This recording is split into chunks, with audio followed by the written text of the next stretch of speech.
cannot tell the devil when you're done playing the game. The devil's going to tell you when they're done playing the game. So let's see how this goes out through this whole film. Keep that in mind, okay?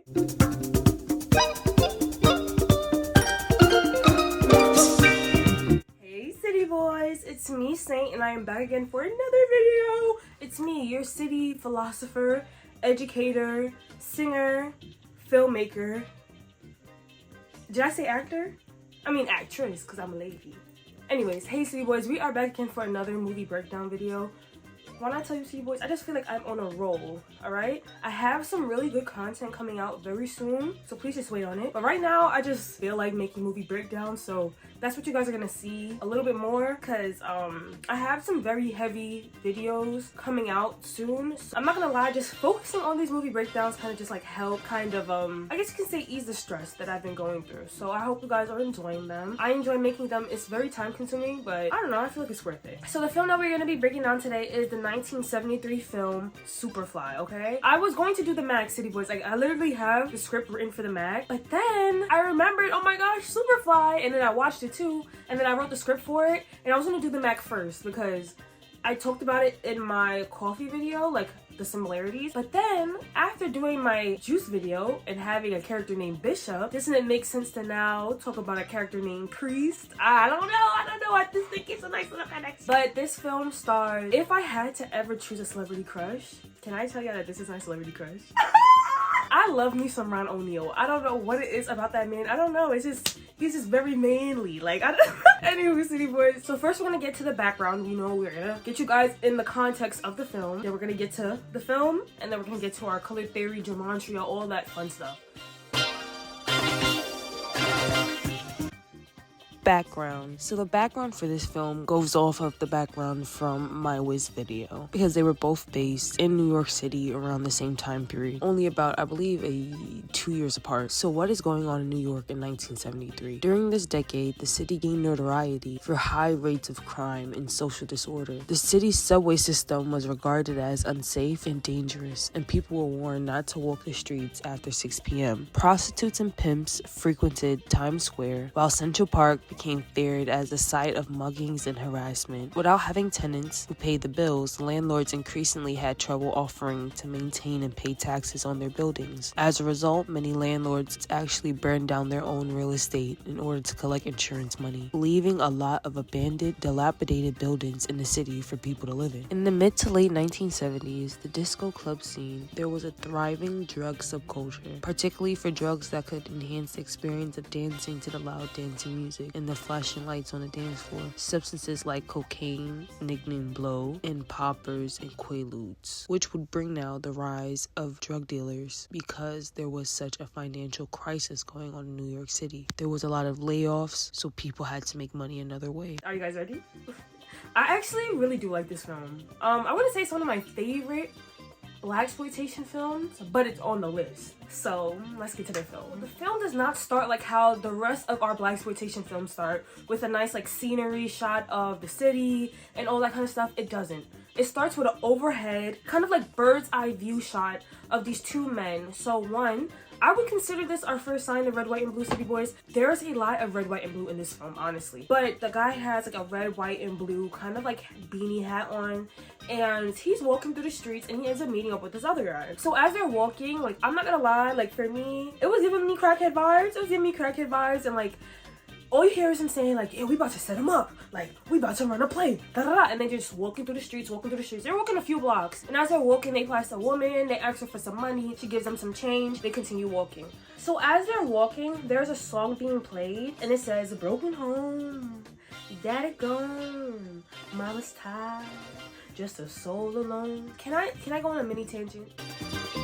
I know that I need to go on at least one tangent per video.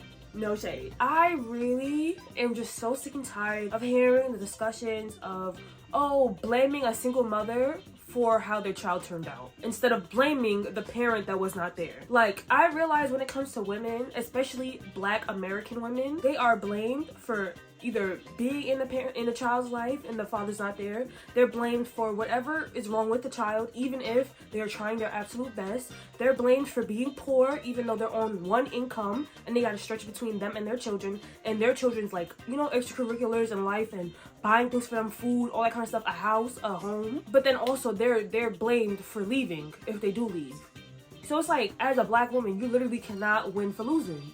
You cannot lose for winning. Like, you're stuck between a rock and a hard place. And I really hate that. Like, I'm not gonna lie, it grinds my gears so much. And that's why that's one of the reasons why I'm on that side of like, I don't know if y'all gonna get some kids out of me. No shade. Like, I do wanna have kids. But then like, when I think about the mindset of people and stuff like that, and like the possibility that anything can happen and you can't become a single mom, like, regardless if the guy leaves you or he dies or whatever it may be, I can't do it. I'm not gonna, I can't. So as the men are walking, they end up passing this like black like mural kind of thing, and there's an ankh, there's a whole bunch of like, there's the crescent moon, the sun, we're gonna put pins in that, there's like African figures and all that kind of stuff. As they walk past the mural, it zooms into the ankh, and then the ankh is now on priest. Okay, so you see that little transition? You see, we're gonna talk about the ankh but once we get to the ending of the movie, because it shows up alive. As the men were walking past the mural, they end up finding like, it's kind of like a piece of banister, and he's like, one of the guys is like, oh yeah, we can use this as a bat.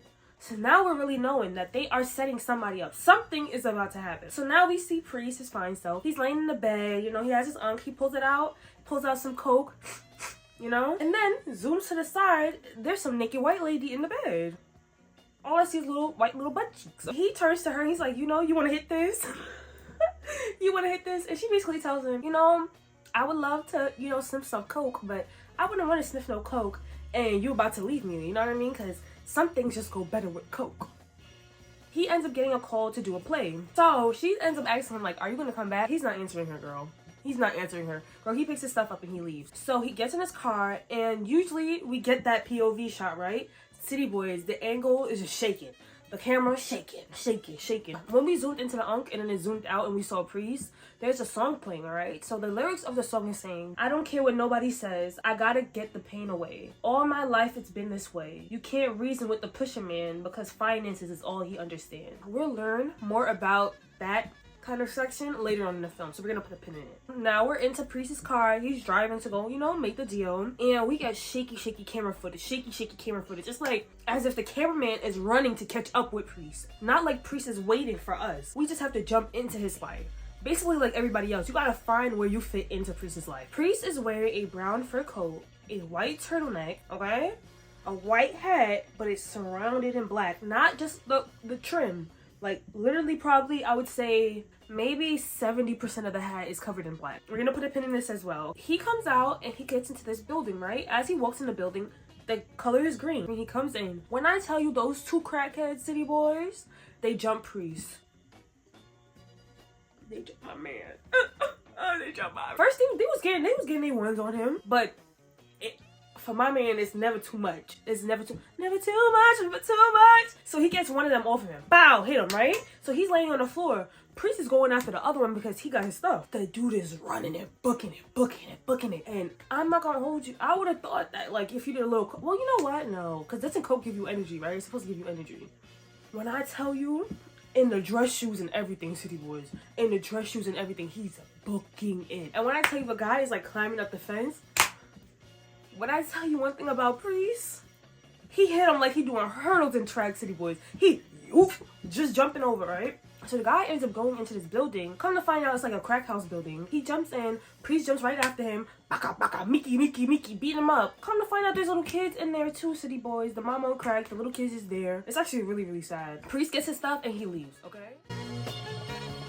Now we're back at Priest's place, and two guys end up coming in. I don't remember what the other guy's name was, but one is named Freddy. So they come in, and we end up finding out that Freddy got robbed. Yes, he got robbed. And they're telling Priest, like, oh yeah, this person's a little short with money. That other guy's a little short with money. This other guy's... So we find out now, from this interaction, that Priest is a top man, okay? He's that guy, okay? So Priest is telling them, like, you know, I'm tired of hearing these excuses. Because if everybody got an excuse, that means everybody could not have my money. And if everybody don't got my money, that means I'm never getting my money. And if I never get my money, something over here gonna start getting funny. So he tells Freddy, if you do not get my money by tonight, I gotta put that clip in. I love it. Don't you with me, man. I'm trying to give you a chance. Now, you don't get me my money tonight.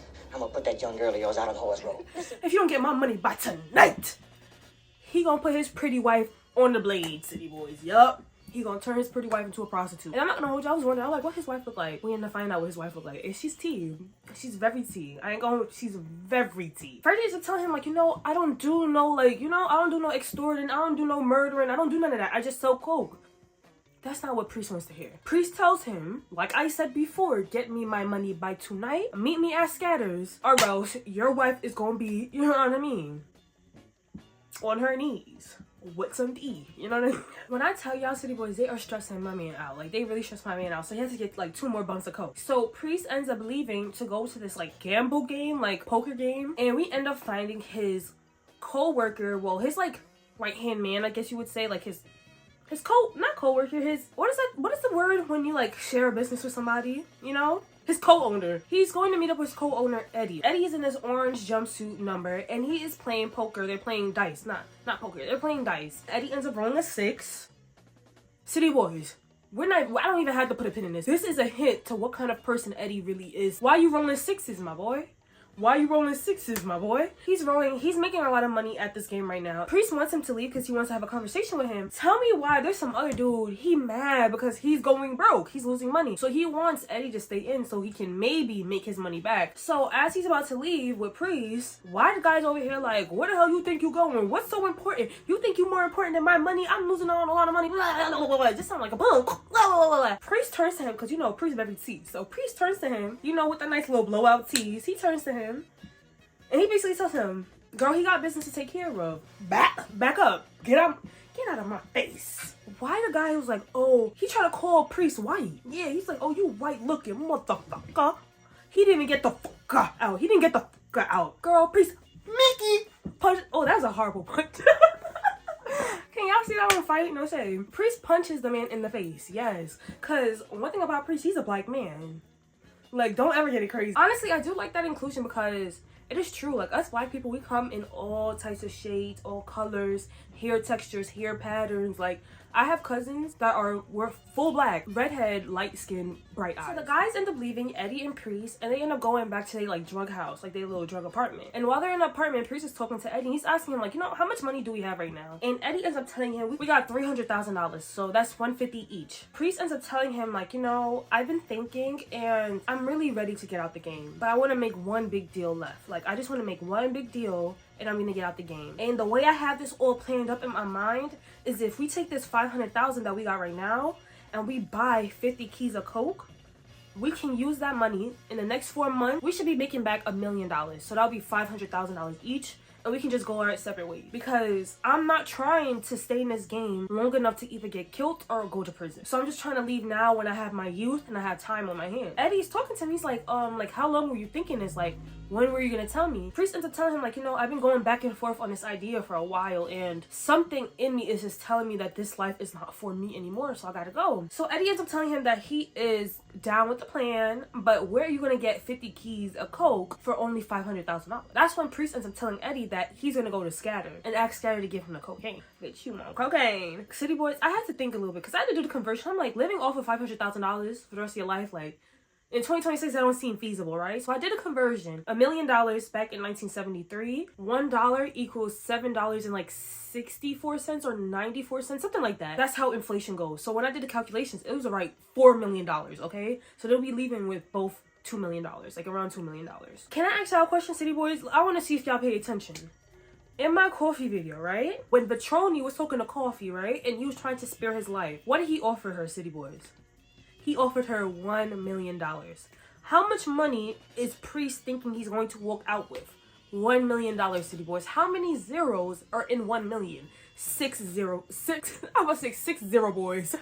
There are 6 zeros in a million. Priest is playing the devil's game. When you get into lines of work like this, you are playing the devil's game. I'm gonna be honest with you. And he thinks that if he makes a decision to leave, that it's now time for him to leave, right? He thinks that he has control in a game like this. In a game like this, there's no control for the little people. Even though Priest is the biggest in his neighborhood, in the whole grand scheme of things, he's a little small fish in a freaking Atlantic Ocean. You cannot tell the devil when you're done playing the game. The devil's going to tell you when they're done playing the game. So let's see how this goes out through this whole film. Keep that in mind, okay? Oh, I'm sorry, guys. I don't know if I said $500,000 that he was going to use to buy the 30 keys, but it was $30,000. Look at those threes. And buy 30 keys? So as all this is happening, we end up catching back up with Freddy, and Freddy's with that other guy, and they end up like robbing this white guy for the money that they got robbed for, okay? So now he has the money, and he ends up going to Scatters later that night with his wife. One thing about me, I told y'all, City Boys, I ain't no hater. I'm always gonna give my 10s when they deserve it. She deserves that 10. But Freddie, you better watch out though, cause she ain't for you, Freddie. She just with you cause you got some money, though. No shade, cause Freddie. I guess he just paying the bills, girl, no shade. But she flirting with everybody, City Boys. She flirting with everybody. So Freddie ends up giving the money to Priest, and they're all just chatting up. When I tell you, City Boys, as they talking, I think somebody at the table ended up asking, like, oh, what you doing, like, this weekend type shit. Why Priest open up his big flap gappers talking about how he gonna pick up a key of coke from Scatter. As soon as it left his mouth, he realized that that's where he messed up. He realized it. So everybody's like, oh, okay. We end up getting a little bit of time go by, and guess what we see? We actually see Priest with his real woman, okay? Georgia, a black woman, Georgia. And they are in the tub together. She's talking to Priest. Priest is telling her, like, he feels like he just keeps disappointing her. Like, he feels like he can never truly make her happy. And she tells him that all you have to do is just open up to me. All you have to do is just be honest with me. And when I say honest, I want you to let me into your life. I don't want to feel like a pester. I don't want to feel like I'm weighing you down or I'm asking for too much. I just want to be your woman. Like, that's all I want. And she tells Priest that she loves him. And Priest does not say nothing. I ain't gonna hold you. Georgia turned into me, girl. Wait, no. I don't put my hands on men. But why Georgia turned into me, girl? She raised that hand. She was about to slap him. Please don't shake. If I just told you I love you, don't play in my face like this. You know I'm sensitive. Don't play in my face like this. And so she goes to slap him, girl. He grabs her hand. Priest is too freaky. Cause why he starts sucking on her fingers, City Boys? Yes, he going crazy, girl. And then we end up getting like this nice little sex scene. Honestly, I'm not gonna lie. Usually sex scenes will make me feel like uncomfortable, but like they just ate down in this one, no shade. He over here squeezing her little butt cheeks. Sides of the bath and all that. It's just cute. It's cute. And the scene changes, and now we see. Guess what we see? Why the hell is Freddy fighting some random man? The police show up and they over here like, why you fighting this man? Why you fighting this man? He's talking about, oh, how he touched my wife. I don't want to be that person, but Freddy, your wife wanted to be touched. She's for the streets. Nah, but why the police takes Freddy in, right? And they're over here like, after they beat him up a little bit, they over here like, oh, we know that you working for them. We know, tell us who you working for. Tell us who you working for. So he was not trying to say it, right? So now he know he's holding, and they Mickey beating on him. He's bleeding, right? The scene cuts. Oh, you see how I hit one of these? You see how I hit one of these? Yeah! Did y'all know I used to be in Taekwondo? I ain't gonna tell you what belt I had, but best believe I was going. And I was in those tournaments. Yeah, ha. But the only thing that would mess me up is that, like, it was hard to remember, the combinations. I ain't gonna lie. So I missed a few step-up ceremonies. I ain't gonna hold. He's learning Taekwondo. Cool. He's doing a good job, you know, hitting people. He flipping his instructor, flipping him, all that. Then it cuts again to Freddy in the police station. And the main officer is over here like, well, the main detective, he's over here like, oh, tell me who you working for. Tell me who you working for. We end up finding out that he snitched on Priest. So he says that Priest is, you know, the big man. The officer's like, oh, last time I knew about Priest, he only had 10 men. And now Freddy over here like, no, he has 50. One thing I can't stand, do not join any kind of like illegal anything and be a snitch. That don't make no sense to me. It would be different if like you're a pedestrian, you know what I mean? You're just a regular square and you a snitch. Be a snitch. That's what you're supposed to do. But if you decide to sell drugs, kill people, shoot things up, all that kind of stuff, you better shut the hell up.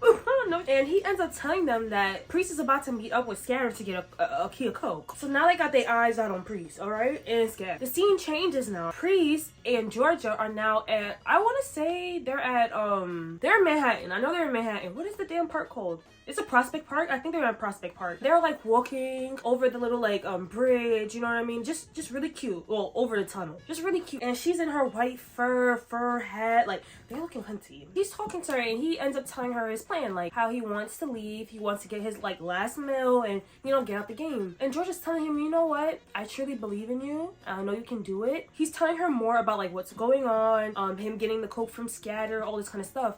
And as he's telling her all this, now she's looking at him and she's like, you know, I'm not gonna hold you, I have a bad feeling about this. Like, something about this feels very off to me. Like, one of these men or it's not it. And Priest is not really trying to hear it. So she tells him, like, you know what? Instead of waiting these months, why don't you just leave now? Like, we could just leave now. I can settle for a smaller, simpler life. Like, you don't have to give me, like, the big, lavish things. And Priest ends up telling her, like, I understand what you're saying, but this is all I have. Like, I have too many felonies. I can't get a good job. Girl, I'm not gonna do all this just to become nobody again. I did all this just so I can be somebody, just so I can have some money and get treated better in this world. I'm not gonna lose all this to get a minimum wage job. He was like, you know, I'm gonna do this, I'm gonna do it good, and we're gonna leave and we're gonna be happy. And as they're having this conversation, I feel like it's so funny that they decided to do this in front of, for one, that area in New York is like the white area, you know what I mean? The more wealthier area, let's say. It costs a lot more. And you see like clips in and out of like little white kids sledding down like snow hills and stuff. I'm gonna get in deeper with this at the end of the movie because there's a scene that Priest says some certain things and I feel like it plays into this, but I want to put a pin in that. As this is all happening, girl, why Freddy, right? After snitching on Priest, mind you, before he snitched on Priest, the police was telling him like, oh, you'll be able to go home right after this. He snitches on Priest, girl, they taking him to the precinct, girl, they gonna take him to prison. He gonna know he going to prison. When I tell you they're holding him or whatever, girl, he just breaks free, girl, he starts running, girl, and gets hit by a car and dies. So the night comes and Priest is on his way to go to Scatters. So he just finished doing the deal. He's walking. Girl, he just noticing everything a little bit too much. So now he's feeling a little bit off. So he's power walking. Girls, like one white man come from one angle. One white man come from the next angle. The next white man come from the next angle. And they end up pulling him into this alley. Then we end up finding out that they also had Eddie, girl. Yep. So they put Eddie and Priest in the alley. And they basically tell Priest, you know what? We want to work with you. Oh, you thought we were going to arrest you? No, silly. We want to work with you. And on top of that, with us working with you, we can get you a really good connection of cocaine. All you have to do is just keep selling for us. We're going to work great together, guys. We're going to make so much money. Priest is standing there. He's like, girl, why Eddie over here like this? So the men end up leaving, and Eddie's over here like, oh my gosh, man, we just about to be good. Because, you know, before we was relying on Scatter to get Scatter's men to give us coke. But now we got a line on coke. And then plus, they can save us from the cops because, you know, they work for them.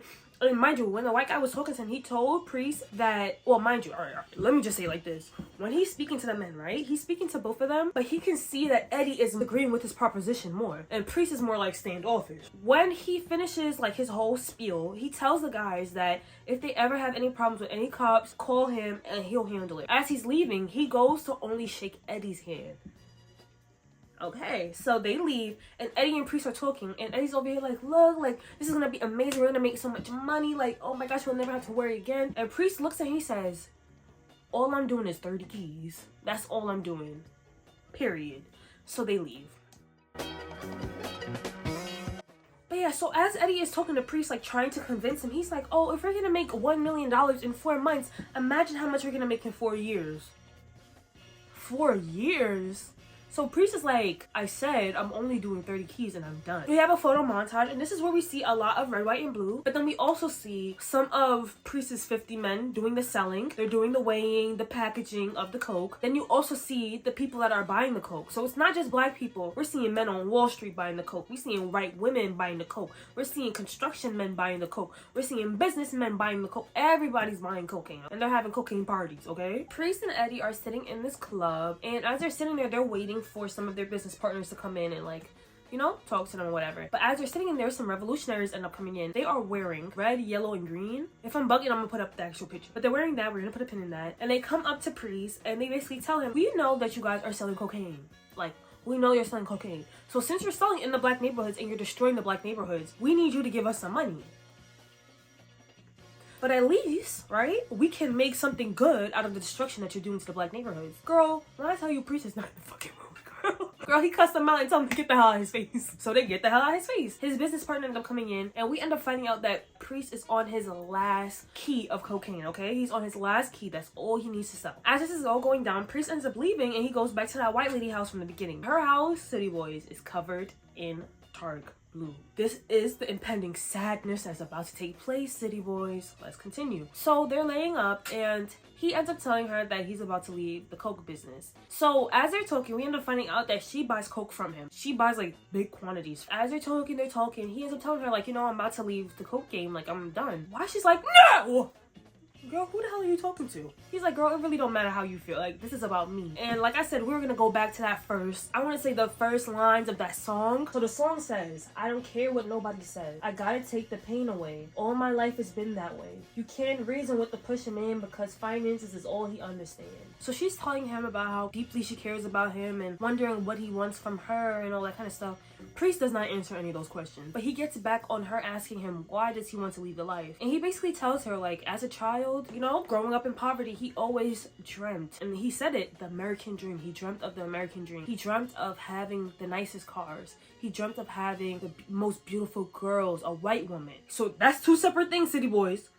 A beautiful girl, and he dreamt of having a white woman. He dreamt of having the cars, the money, the clothes, everything. And he did exactly what he had to do to get that. And he was saying that, like, once he got that, he realized how empty his life really was. And he realized how it did not fulfill him. There's something inside of him that is telling him that he needs to get out of this life. Not only because he might die or might go to jail, but because his soul craves for something deeper.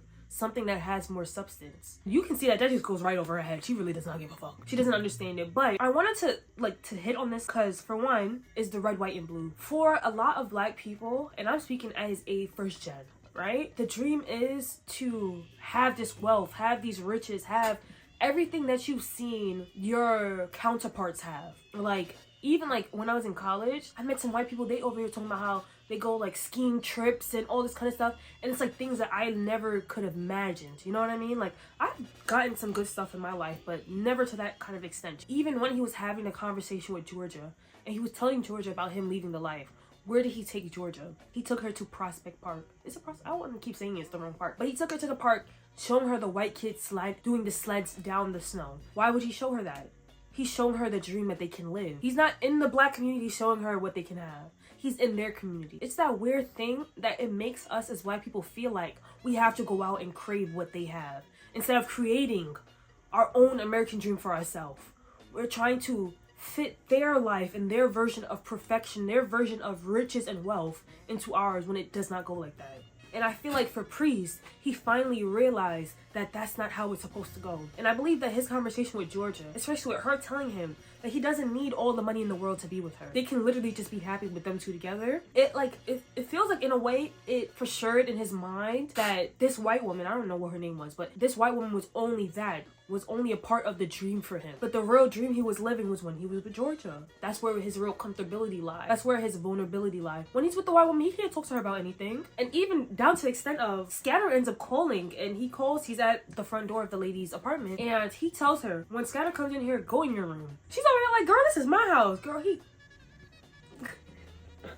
would've went in the room too. She goes in the room, Scatter comes in, and Scatter ends up telling him like, yo, these men are hunting me down. I don't know what's about to happen.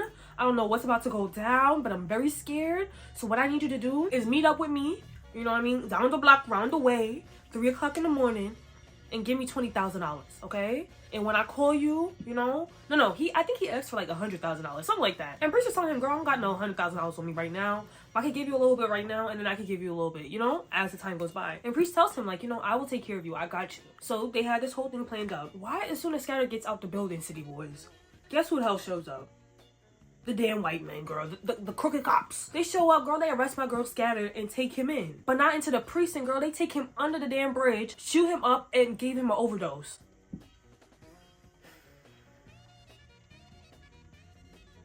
They couldn't even give him an overdose with heroin or something, city boys.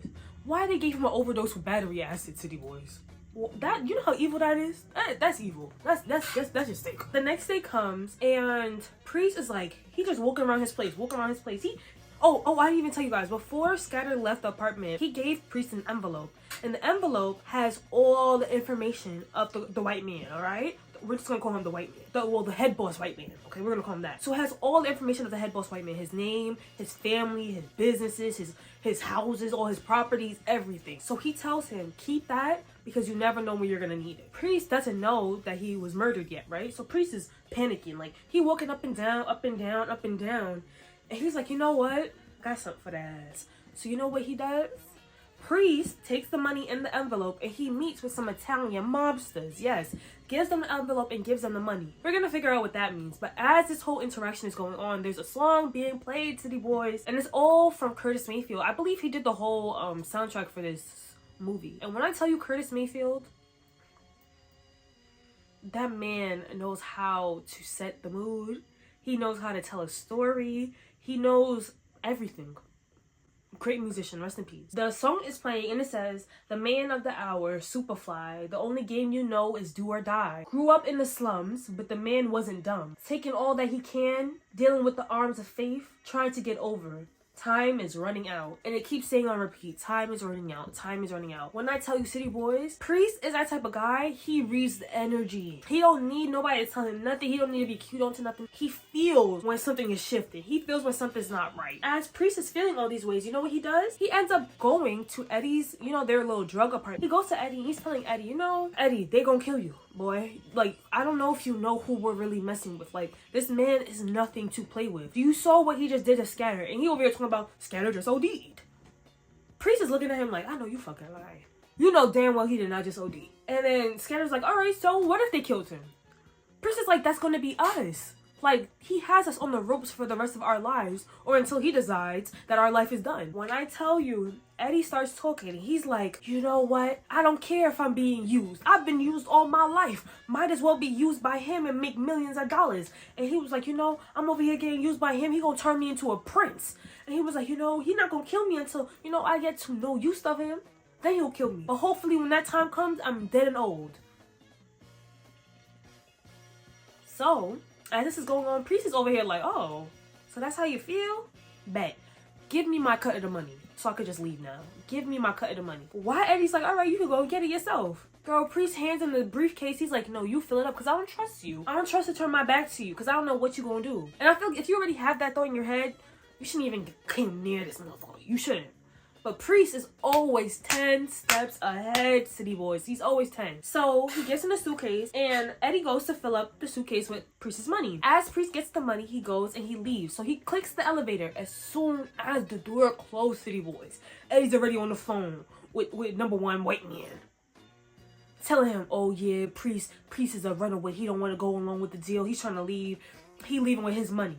As soon as the phone call ends, number one white man, he calls all the other polices and the sergeants, all the crooked cops. He calls them to come and pick up Priest. City Boys. When Priest gets in that elevator, why he in the elevator? There's some crazy lady next to him. Why, that's my girl Georgia. I love a setup. That's my girl Georgia. When I tell you they switch out the briefcase, Georgia's briefcase was like full of clothes and then his briefcase has the money. So he gave it to Georgia. Georgia looked like a mad woman. So why Georgia ends up leaving? Nobody's paying attention to her because she's a mad woman, right? Why they stop Priest or whatever, they check him or whatever, and they end up taking him to like buy the water. So they told the Priest like, why you had to mess things up? Like, we could have been so good. We could have like, you know, all this. And Priest is standing there like this. So why the main top white man comes, right? Well, this other old white man, the real top white man, right? The ones that, you know, the 1% that never show their face. Why you come out? Oh, so you're a priest. I thought you were gonna be the baddest of the bad. I thought you were gonna be one of our top dealers. And then Priest is just standing there like. So he's over here like, what's more important than selling all this cocaine? You could have made so much money, but now all you're gonna be is 1 2-bit or 3-bit crackhead, something like that. He says to Priest, and Priest basically is like, you know, go fuck yourself. And he's over here like, who you talking to? And then Priest is like, girl, I'm talking to you, you Batiman. You baddie man. He's like, I'm talking to you, you baddie man. But he said a different word. He said the F word. You know, they didn't like that, so they start beating up on Priest. But you know, Priest did that Taekwondo, so he just starts, Miki. They're fighting in slow motion, okay?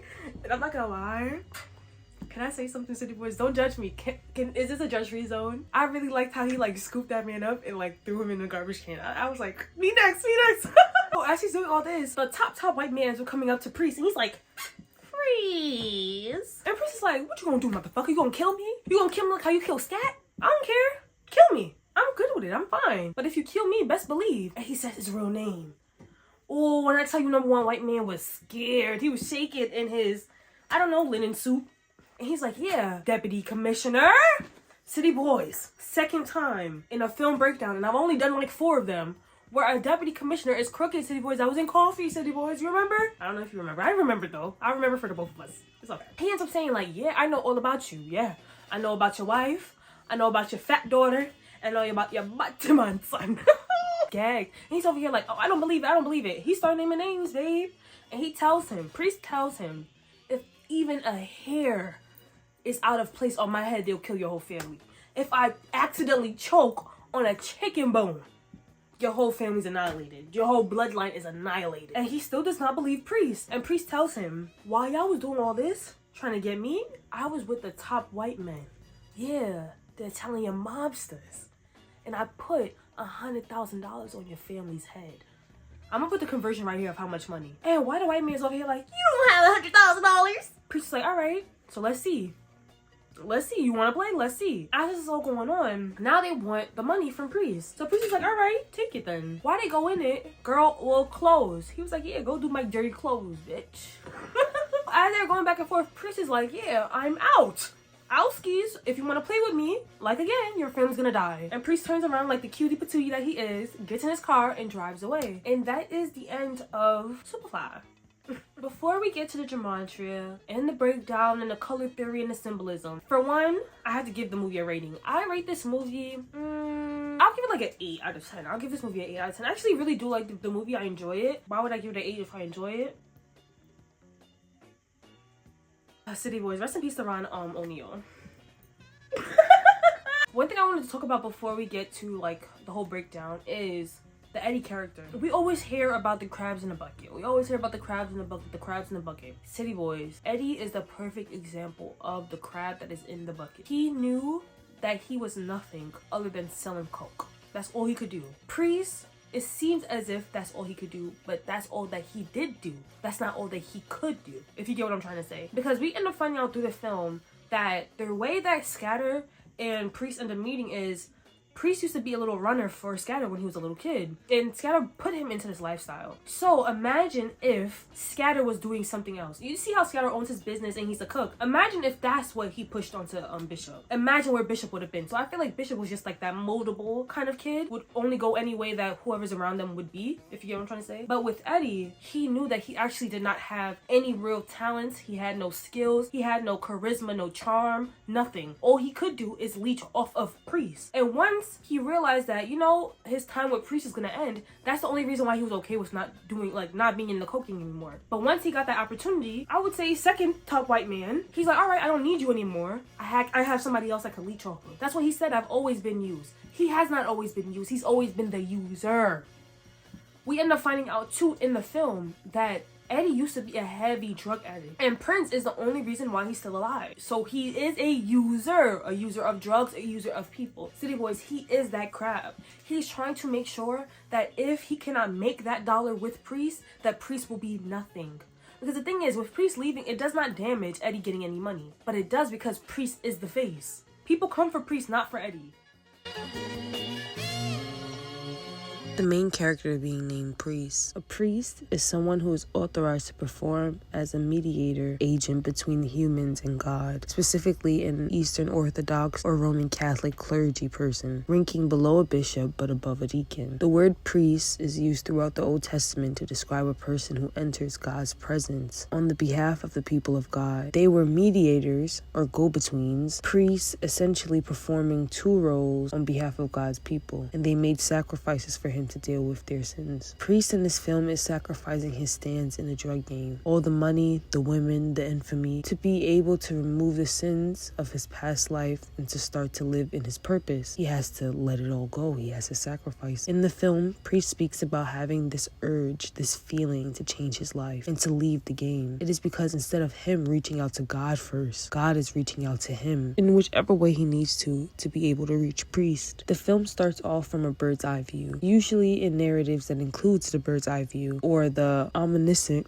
I cannot pronounce that word, point of view. Stories like this is told by an all-knowing or an objective narrator who is outside of the story. With this perspective, it allows a narrator to float above the characters and events, revealing multiple characters' thoughts, feelings, and motives across different times and locations. It gives the audience a wider understanding of the world around them, so that we're not just stuck with one point of view. Priest is that bird. He knows and senses what is going on around him and acts accordingly. This is shown with his relationship with Eddie. Even before he officially called it quits with Eddie, he knew that Eddie wouldn't just turn down the money or be able to walk away from those white men, so he already had to set up his plan B with Georgia. He didn't wait for plan A to fail in order to start planning plan B. As the bird-eye view, he already started setting up and acting on plan B without even starting with plan A. The drug addict wearing a red, white, and blue hat. This is his American reality, not a dream. But he is chasing his temporary dream by stealing drugs from Priest. The drugs is what make him feel as though he's living the dream, or distract him enough so that he doesn't think about how far he is. Priest wearing the brown fur coat, white turtleneck, white hat with black trim. The white turtleneck is Priest trying to fit into his version of American dream, which is the one that he created as a child. Lives black people could only see on the outside, which is also shown by him in Georgia looking through the gate at these white kids going down the snow slide. When you look at it from the other perspective, when it's the white people looking at Georgia and Priest now, it looks as if they're in prison, as if they're behind the gates of a zoo, being looked at, being gawked at. The shot of Priest driving in the beginning, it is shaky. This is representing the shaky ground that Priest is moving and living on. Usually the camera would focus on the scenery and not the main character, but for this film, it is heavily focusing on Priest. Priest is not only New York City in a way, but it's showing that he's a representation of his environment and that his environment is him. That is why it's so sneaky and shaky. Sneaky like New York City. When Priest told Eddie that he was going to lead the life, Eddie told Priest that he's living the life currently. He has an 8-track stereo and a TV in every single room. So I focus on that number 8. 8 could be the universe wants you to know that abundance is coming. It is showing that positive changes in your personal life is on the way and that you are in the power of infinite possibilities. The number 8 represents new beginnings. Well, a man being truly born again. Death being brought into eternal life. That's the positive message. That's what Priest got from it. When he heard that 8, he's thinking about the new life that he's going to form. But when Eddie meant that 8,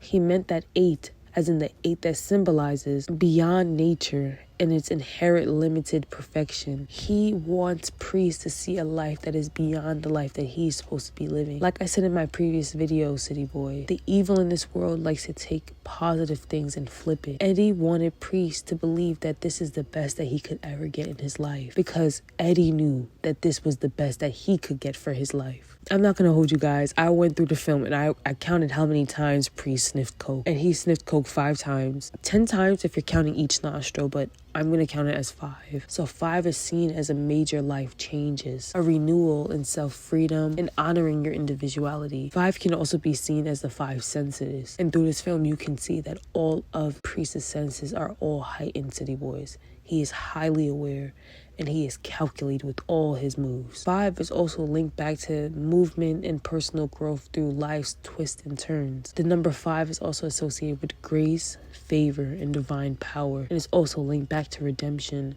City Boys, throughout this film, Priest continued to redeem himself. Even when he felt like, or people thought, that they pushed him into a corner, he always came up as the victor. Life's twists and turns. Technically, a regular person wouldn't think about their best friend, their business partner, turning on them. That is a part of life's twists and turns. But throughout the whole thing, all that Priest continued to do was grow and develop, getting smarter and wiser. The ocean painting above Priest's head when he sat in the drug apartment talking to Eddie about leaving the game. Priest is making this decision because he feels extremely lost in his life. So I want to talk about, what does water symbolize? Water is a symbol of purity. It's a spiritual sign for both cleansing and healing. Water is also reflective. During this time, Priest is seeing himself for who he truly is. That is what's forcing him to make this change in his life. The painting being of open water shows his Priest's emotions and his vulnerability, and that is what he's giving to his friend Eddie. But it also represents the possibility of an expansion and open life. After this, Eddie's gears start turning for him to go against Priest, because maybe in Eddie's mind, with this open water, he is the one being left at sea, when Priest is the boat. Do you get what I'm trying to say? So So when we finally get our Blaxploitation scenery shot, it is interrupted by fire trucks, showing that there is about to be a disruption to the normal way in which things have been going for priests. Fire symbolizes a force that consumes and transforms things, literally changing them as they are burned. This explains the journey of priests. Then the shot returns back to normal, showing that the interruption still did not take him off of his path. City Boys, even when Eddie thought that he had one up on Priest had 10 up on him, and he could just continue on with his life. The Mickey Mouse poster on the door of the gambling game, it is shown before we meet Eddie, an indicator showing that Eddie is a rat. You could say a mouse. Mouses are inside. No, I don't give.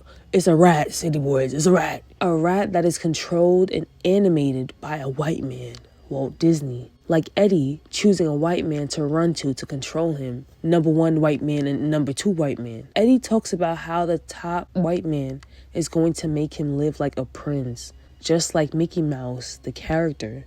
He lives in infamy. Priest wearing the white turtleneck and the gray jacket. Gray is a mixture of black and white. Stable, reliable, and calming. It has a peaceful and relaxing and soothing kind of presence. Gray allows the attention that is associated with wisdom and conservatism. Yet, because gray is between two polar opposites, black and white, it has diplomacy. It has a diplomatic nature. Its ambiguity leads itself into a mysterious aura that may be perceived as controlling or open-minded, depending on the context. Look at when Priest is with the white lady and when Priest is with Georgia. 2 different men. One, he's controlling. He's telling the white lady what to do. You gonna go in that room when Scatter comes in here. With Georgia, what did he do? He was open-minded. He put Georgia into his plan. Because the whole time, Priest could have did this by himself. He could have found a way. He has other friends. He has other associates. But no, he included her. Next, I want to talk about the fact that he's wearing white. He's mainly in white, leaning to his innocence, City Boys. Especially with him bringing up the fact that he used to work for Scatter as a child, and Scatter being the one that pulled him into the game. Next, I want to talk about turtles or turtlenecks. Turtles symbolizes protection, patience, and grounding, with their shells providing a natural home. Turtles teach the importance of self-reliance and the feeling of home within yourself. This is self-sufficiency, making them a powerful symbol of resilience and independence. Through this whole film, that's all that Priest has shown, how resilient he is, how when he has that plan in his mind, no matter what happens, he's going to fulfill that plan. Eddie wearing brown and fur, showing the audience the whole time what Eddie's mind state was, animalistic. It's that I have to be number 1 mindset. I'm going to camouflage and act subservient until you're weak enough that I can pounce on you kind of mindset. The camouflage is him wearing orange. Orange exudes warmth and joy and is considered a fun color that provides emotional strength. It is optimistic, uplifting, and adds spontaneity and positivity to life, and it encourages social communication. But the negative of that color, City Boys, is that it's superficial. That is Eddie's biggest downfall. Curtis Mayfield's band being red, white, and blue, all their instruments. His music speaks to Black America, the Black American dream, the Black American reality, and the Black American nightmare. The 3 lights above Priest's head as he's at Scatter's club. City Boys, I'm going to just show you all the 3s that are shown throughout the film. So many 3s. The number 3 symbolizes growth and the process. It often represents the stages of development, the phases of the journey, such as the beginning, middle, and end. In various cultures and spiritual practices, 3 is often seen as a number of completion and wholeness. Next, I want to talk about the plus sign that was shown above Priest's head as he spoke to Scatter, trying to get him to get the 30 keys of coke. So in the hospital system, the plus sign is actually a cross symbol, universally recognized as the indicator for medical care, first aid, or emergency services. Depending on where you see it, it refers to the International Red Cross emblem. The plus sign right behind Priest's head when he asks Scatter to front him 30 keys of coke. Scatter is Priest's lifeline. He's his only hope to get out of the game with his youth, his freedom, and his life. Priest having a yellow belt in Taekwondo. City Boys, I told you what yellow represents. Having a yellow belt in Taekwondo often means that you are the number 1 beginner level, fresh off of white belt. Georgia is in all white. She is the piece of Priest's innocence, or she can be the last piece of innocence left in Priest. The second top white man is wearing brown. He's trying to get Priest and Eddie to work for him. He's trying to make it seem as if he's one of them, as if he is one of the same. The spiritual meaning of brown symbolizes wholeness, reliability, security, healing, warmth, and honesty. Brown is typically given as a warm, settled feeling, reminding us of a connection to earth, home, and family. He is trying to make Eddie and Priest believe that he is their family, when the whole time he is a snake. Revolutionaries wearing blue, yellow, and green. So green being a former U.S. soldier. In order, yellow is talking. I already told you guys all the meaning of all these colors already. So I'm going to tell you guys what I saw them all meaning in this part of the film. The one in the blue jacket is wearing a red, white, and blue hat. Their American dream is the Black revolutionary dream, which is Black liberation. Yellow is them taking caution, slowing down their agenda to even go to Priest to demand the money from him.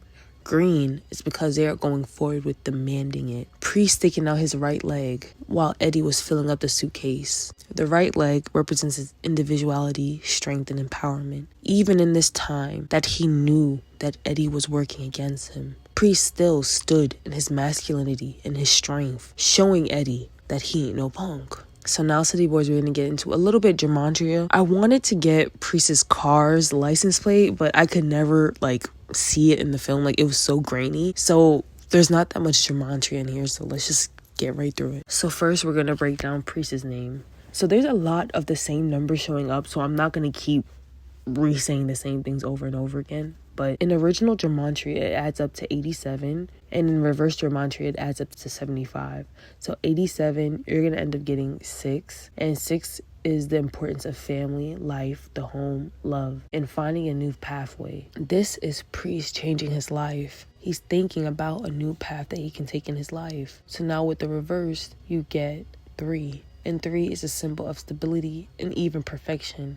This is the mind, body, and soul, the Holy Trinity. This is what Priest mastered by the end of this film. Next, we're going to talk about Eddie. So in the original gematria, it adds up to 27. In reverse, it adds up to 108. So 9 is supposed to mean the spiritual awakening, but Eddie's mindfully deciding to go back to sleep. 9 also symbolizes the aggression and confrontation. That is how Eddie acts. This was shown when Eddie was acting out and disrespecting Scatter, when he originally denied Eddie and Priest the 30 keys of coke. 9 is asking you to remove negativity out of your life. That is what Priest tried to do, yet Eddie did not want to do. Scatter, in original gematria, adds up to 86, which is 5. Next, we're going to talk about the police car that took Priest at the end of the film. So the dark blue color symbolizes stability and calmness. Like I said, City Boys, they like to play on these kind of take something positive and flip it to negative. The license plate is MO2394. In original gematria is 46 and in reverse is 44.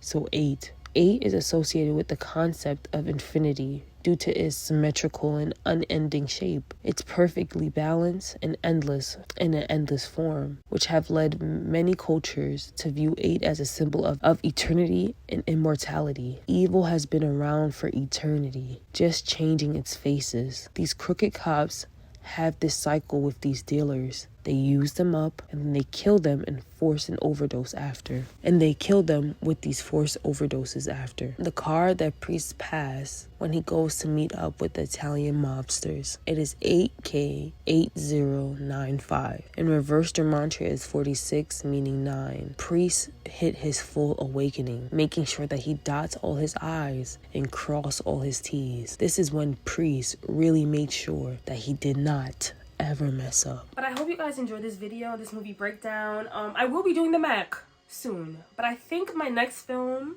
is gonna be Dance Hall Queen. I have to do something for me. I gotta put me first. Now I gotta do a Jamaican movie because I'm over here doing a lot of Black American movies and I love my Black Americans, but I'm Jamaican. I gotta do a little Bumble Clyde, a Ross Clyde. I sound like a poser. Anyway, City Boys, I really hope you guys enjoyed this video. Please make sure to like, share, comment, and subscribe. City Boys, I am on the road for 1,000 subscribers, City Boys. I am on the road for 1,000. This is my ending, because this is going to come out after I release, my heavier videos. I hope that doesn't make you guys, look at me different in, a bad way. I don't know why that came in my mind, but I hope not. I'm happy, okay? I'm happy. I find happiness in everything every day. Yeah. I hope you guys have a great rest of your day or a great start of your day, City Boys. Have a great night. It's your favorite movie commentator checking out. Bye, City Boys. Close to see.